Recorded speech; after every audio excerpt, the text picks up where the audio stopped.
Bom dia, bem-vindos. Bom dia de tarde, bom dia de noite, bom dia, qual horário do dia for, que vocês estiverem assistindo essa apresentação. Essa daqui é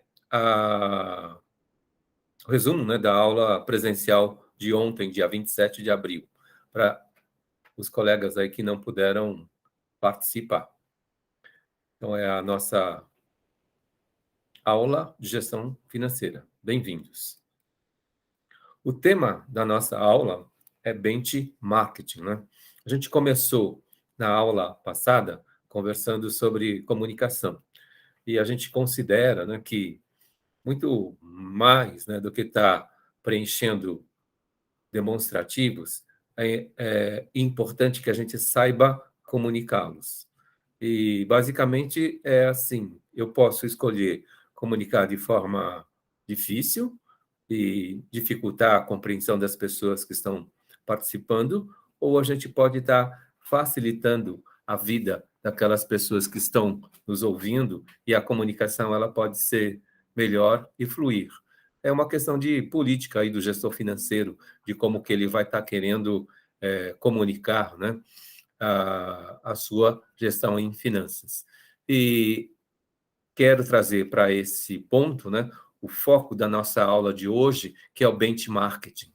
Então, a gente vai estar construindo esse conceito na aula de hoje.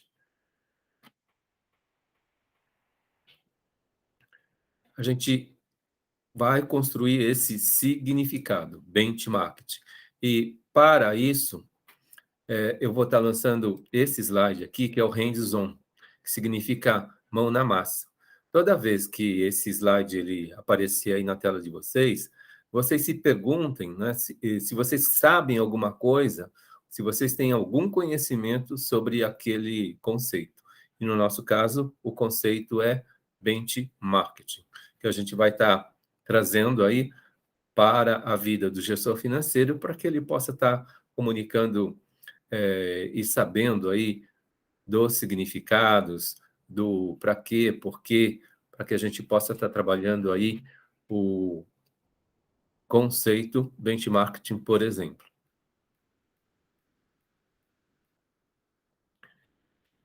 Um conhecimento prévio para sabermos o que é benchmarking é o marketing. E aí, de novo, a gente precisa se perguntar, será que eu sei o que é? Aí, novamente, o slide, para que vocês possam estar refletindo e anotando aí no diário de bordo de vocês sobre esse conceito.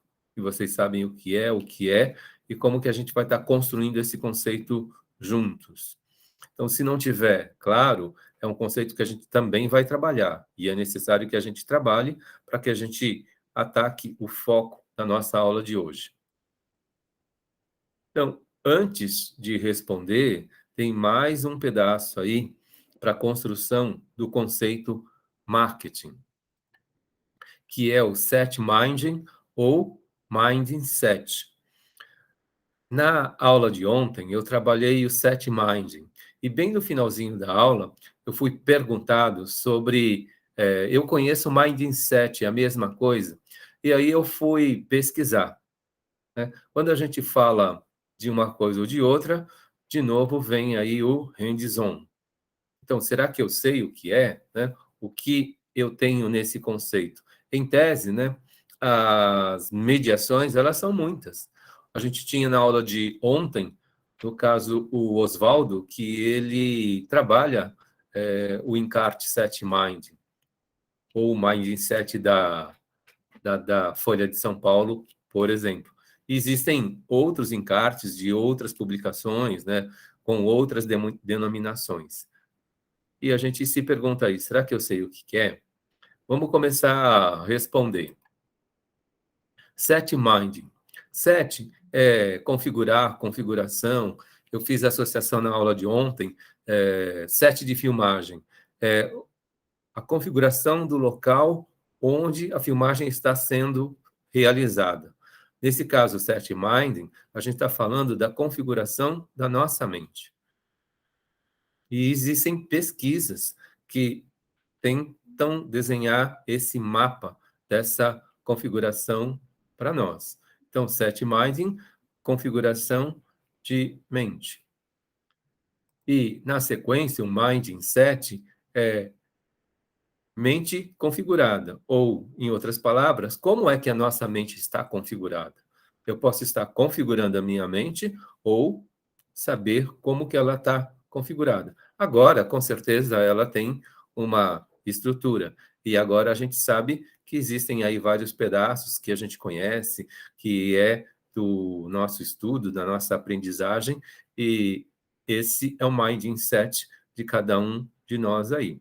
Tá vendo? Na aula presencial, com a participação dos colegas, a gente chega a ampliar olhares. Isso é muito rico e espero aí que vocês, no diário de bordo de vocês, na pesquisa de vocês, que vocês possam estar ampliando esses olhares aí dentro daquela frase que eu sempre coloco em todas as aulas.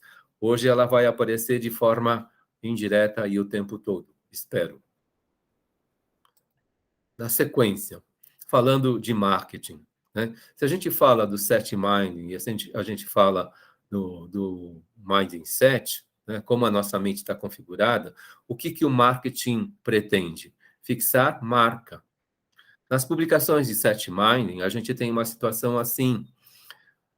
Por exemplo, quando a gente fala de sabão em pó, qual é a marca que vem na nossa mente? Na aula de ontem, quase todo mundo falou a mesma marca. Ou melhor, todo mundo que lá estava falou a mesma marca.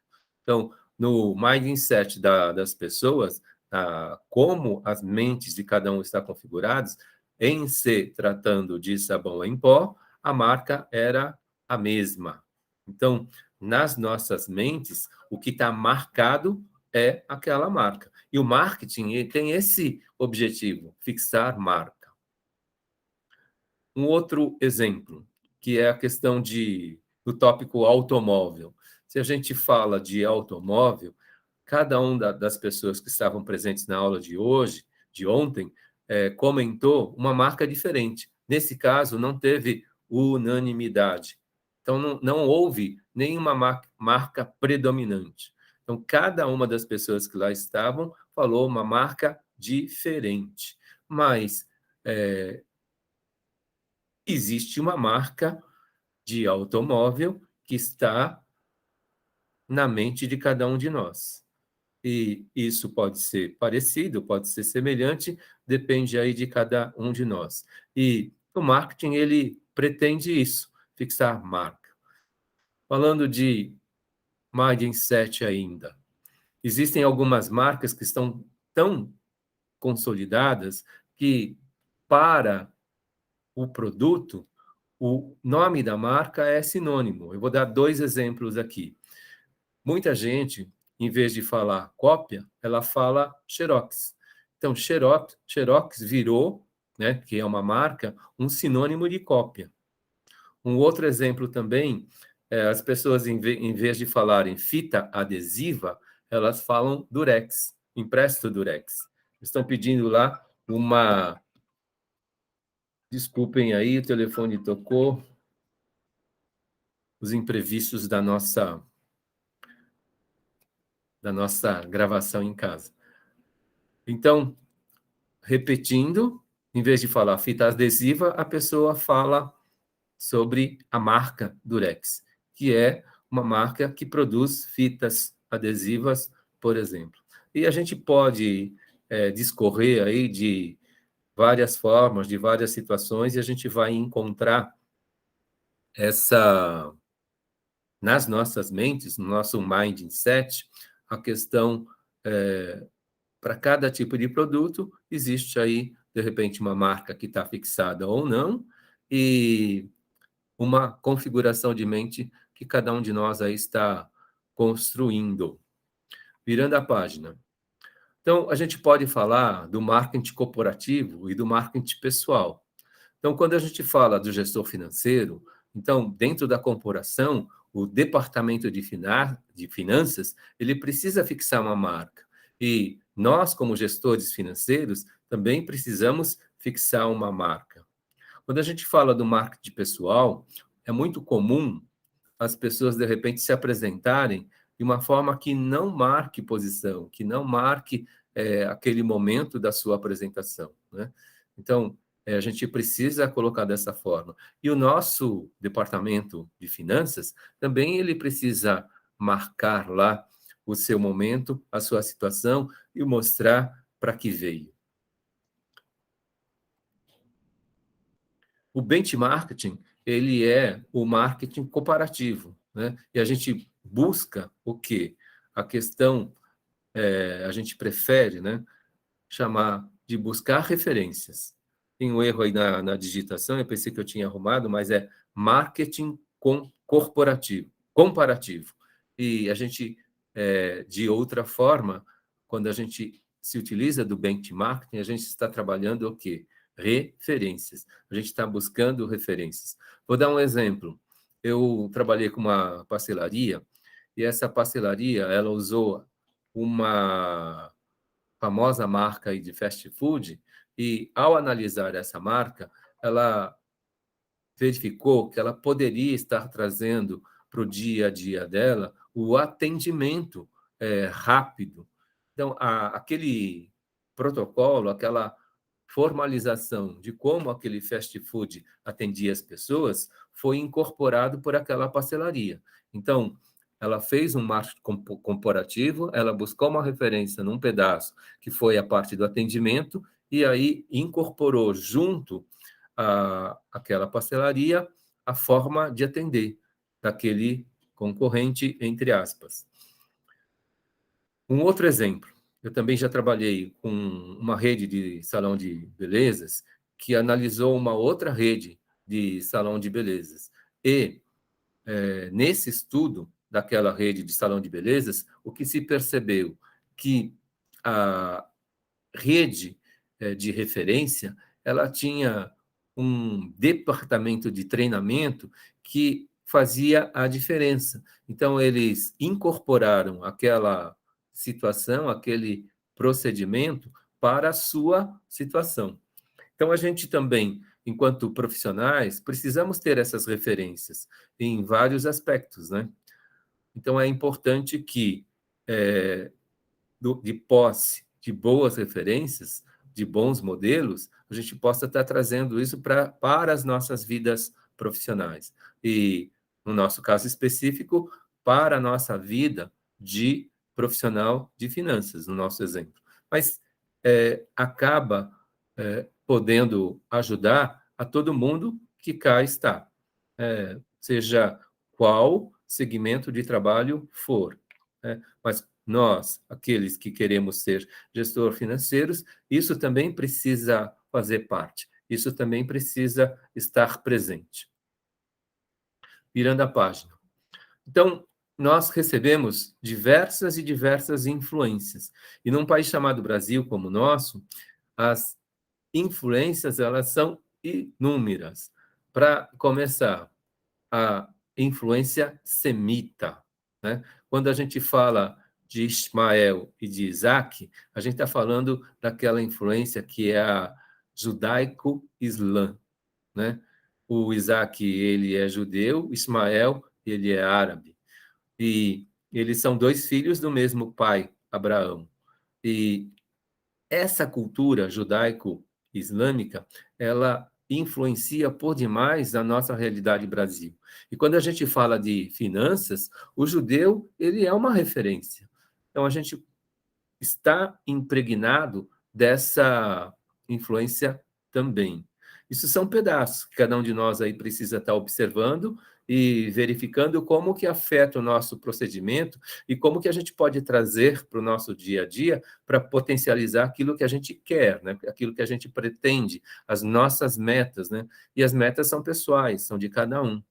E cada um desses pedaços aqui vai bem construir, no nosso ponto de vista, a nossa forma de trabalhar. A outra influência é helênica. Ela, em geral, é predominante, né? A gente está falando de Helena de Troia, que é um símbolo aí de beleza da cultura grega. A Giane lembrou de Helena, né? Eu não queria tanto estar falando de Helena, mas para colorir aí o que a gente tem de influência helênica, então a gente tem a cultura, o quê? Grego-romana.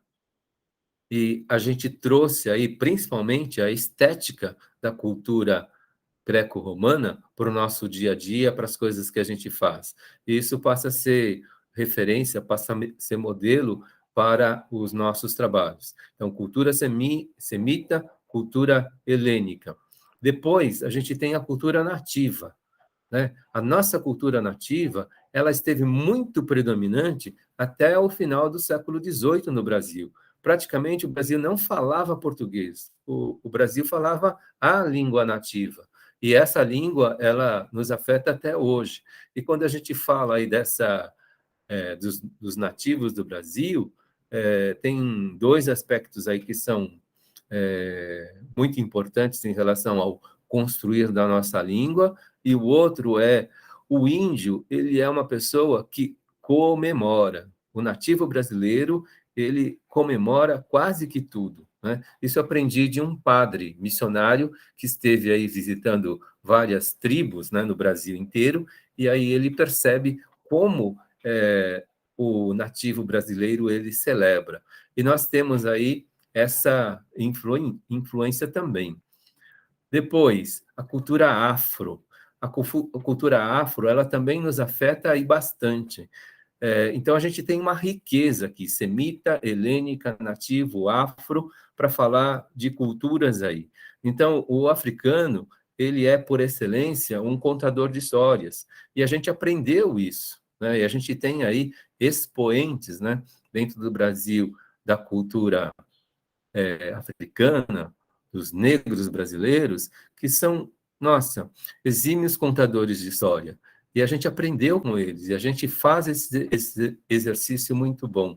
E do africano também, eles trabalham, quando a gente fala de algo que é tribal, o trabalho em equipe, ele fica muito evidenciado. Não é um trabalho solitário, ele é um trabalho de um clã, ele é o trabalho de uma equipe. Isso afeta por demais aí a nossa cultura brasileira. Cada um mais por um pedaço ou outro, mas vamos aí buscar essas influências para que a gente possa estar caprichando aí nas nossas referências, naquilo que a gente pretende, naquilo que a gente quer. E as influências não acabam aí. Virando a página aqui, a gente tem outras influências. A primeira, para nós que cá estamos, é a acadêmica.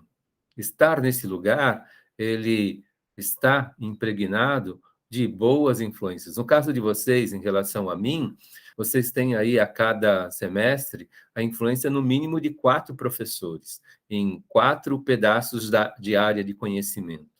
E em relação a mim, vocês têm um conhecimento aí, o quê? 300% maior. E isso é sensacional, a gente poder estar nesse ambiente que fomenta aí esse tipo de criatividade, que fomenta saber, que fomenta informação, né? Isso influencia aí a nossa formação.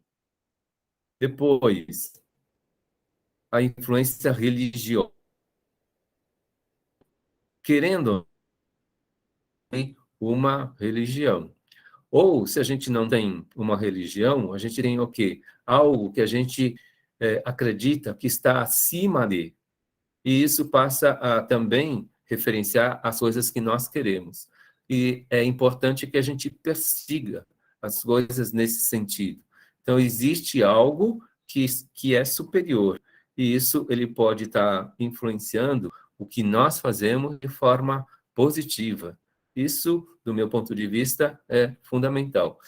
Eu tento ser religioso, eu professo uma religião e eu tento caminhar nesse sentido. E faço aí votos, né, que cada um de vocês aí possa estar perseguindo alguma coisa nesse sentido. Depois, a familiar, né? Essa é a base, né? Nós temos aí, de repente, mesmo que seja uma família monoparental, eu fui criado só pela minha mãe, por exemplo, então eu tenho essa influência que é familiar. E lá no berço, a gente aprendeu muita coisa. e até adentrar na escola, é essa influência que a gente tem. Seja qual configuração familiar que a gente tenha, sempre tem essa influência que é básica. Hoje, ao preparar esse material para o resumo dessa aula, eu resolvi separar, né, as relações em dois pedaços: a familiar, que é a primeira e nuclear, e depois está falando aí das referências relacionais. Então, das outras relações que a gente tem. Então, de repente, os nossos amigos de infância, que começam a também influenciar as coisas que a gente faz. De repente, um amigo de infância, ele pode estar influenciando a gente em relação ao time de futebol que a gente passa a gostar, por exemplo, né? E existem outros aspectos que acontecem e eles contribuem aí para essa formação. E a gente vai se desenvolvendo. Isso tudo vai formando aí o nosso ser profissional, né? O trabalhar aí o nosso marketing pessoal, o nosso marketing corporativo e utilizar o benchmarking para que a gente possa estar buscando aí as melhores referências, né? Para que a gente possa estar construindo o nosso ser profissional. Da aula de ontem, eu não estava planejado e temos aí algumas contribuições. Então, caminhando já aí para o final do resumo da aula de ontem, a gente tem esse primeiro pedaço aí. O pedaço é curadoria. Gente, a questão de informação que a gente recebe, ela é caudalosa, ela é muito para além daquilo que a gente precisa e se utiliza. Se a gente querer beber tudo, a gente vai se afogar. Então, a gente precisa ser curador.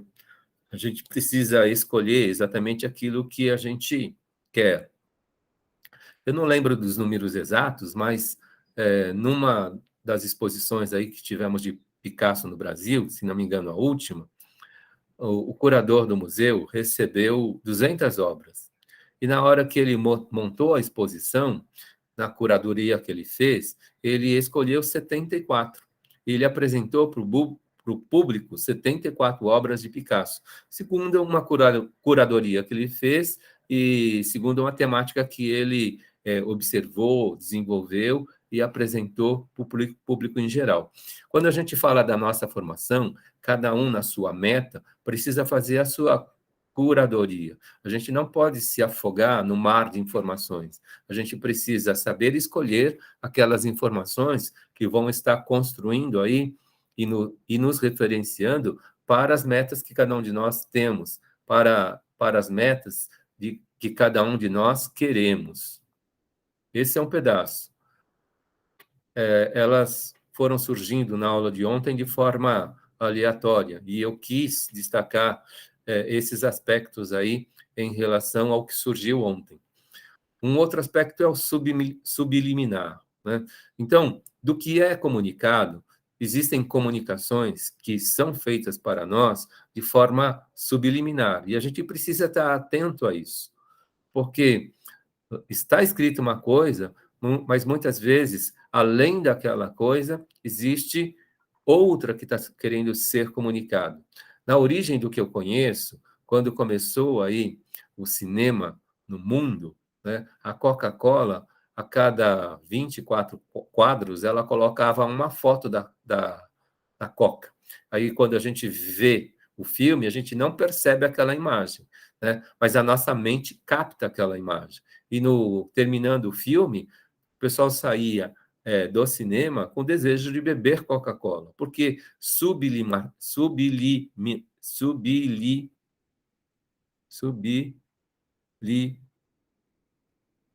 de forma subliminar, né, subliminarmente, estava sendo colocado aí nas nossas vidas o caso da Coca-Cola. Mas existem outras formas de comunicação subliminar que cada um de nós aí precisa estar atento. Às vezes está a intenção lá de comunicar outra coisa. E aí a gente precisa começar a ficar antenado para esse aspecto também.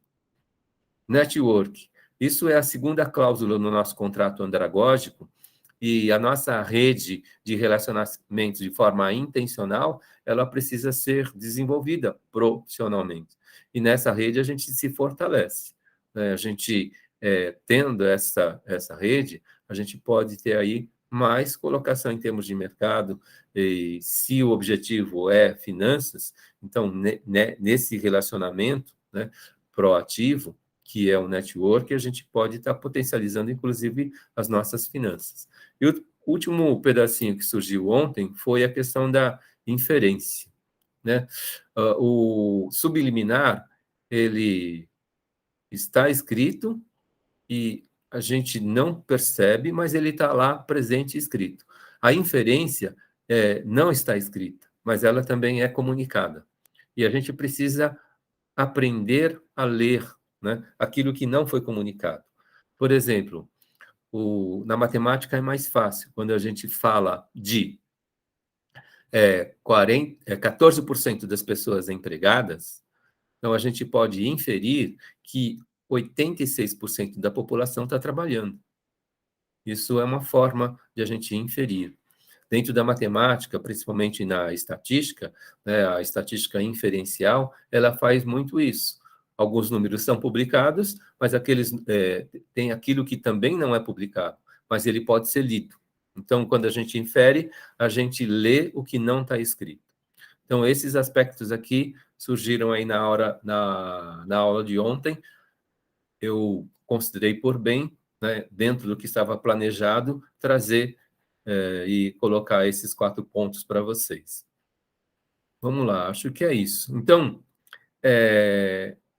benchmarking. A gente tentou construir esse conceito com vocês aí. Existe aquela base do marketing, a gente viu um pouco aí do mindset, da configuração de como as marcas estão na nossa mente. Uma pessoa que faz marketing tem esse objetivo de estar marcando, e nós, como profissionais também, eu quero, por exemplo, quando vocês pensarem em professor, talvez vocês não lembrem do Shizu, mas talvez quando vocês lembrarem de professor de matemática, talvez o nome Shizu venha na cabeça de vocês. Ou, se de repente vocês pensarem de professor de gestão financeira, talvez seja esse nome que apareça na cabeça de vocês. Ou, de repente, eu não consegui o meu objetivo de fixar marca enquanto profissional.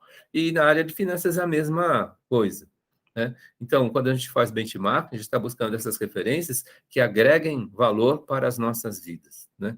E profissionalmente, a gente precisa ter essas referências, porque em geral, a gente está num patamar, naquele patamar que a gente está, sempre existe alguém que está num patamar melhor. E a gente pode almejar estar naquele patamar melhor. Em tese, né, agora, quando a gente dá a resposta, eu não preciso dar a resposta da excelência, mas no próximo passo, eu posso estar buscando algo melhor.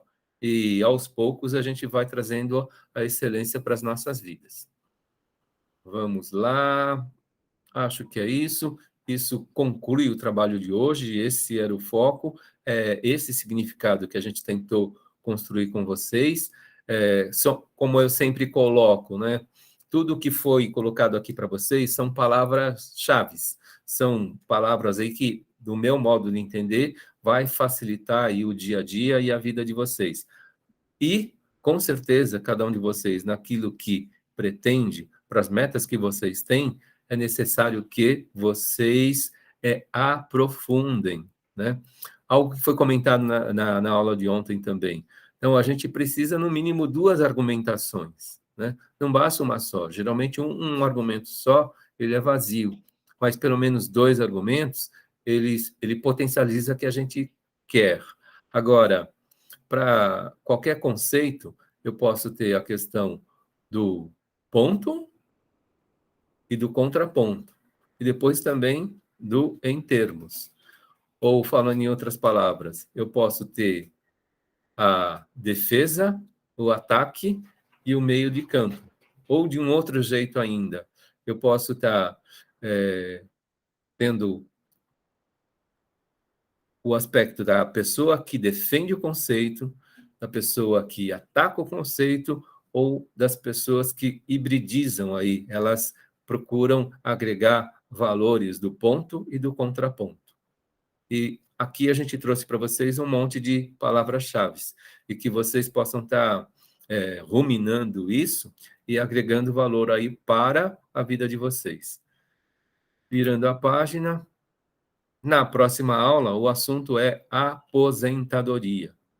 E desejo para vocês aí uma boa semana. Agradeço vocês essa participação, que vocês aproveitem esse lado. E para os alunos que estiveram presentes,